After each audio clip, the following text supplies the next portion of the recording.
si Rojan yung manliligaw na nahampas ng gitara. Ay, Totoo pala Habang yun. may hinaharana. Kailan to? Diyos ko. Actually, MU pa lang kami ni Dayan nun. Pero Ay, si Ate Dayan yun? Si Dayan yun, si Dayan yun. gitara!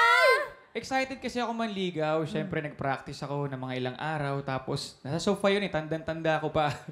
Buti. Kaya siguro na-inlove sa akin kasi tinamaan. Paano ba tinamaan kasi? Paano bang... Kasi nakaupo siya sa sofa. Tapos, syempre, nandito yung gitara ko. Excited akong haranahin siya. Siguro may gigil pa or medyo kabado pa Kabado, ako. oh. So, pag kuha ko ng gitara, Kinuha, pag pwesto ko dito, Bug. natamaan ko siya dito, dito sa may noo. At dahil doon, dalawa anak niyo. At dahil doon, hanggang ngayon, in love pa rin siya sa akin. So, Shoutout mo naman si Ate Shoutout Dayan. mo. syempre, to my very lovely wife, Dayan, mahal na mahal kita. See you Yes. later. At ang cute ng mga anak. Thank you, Mama.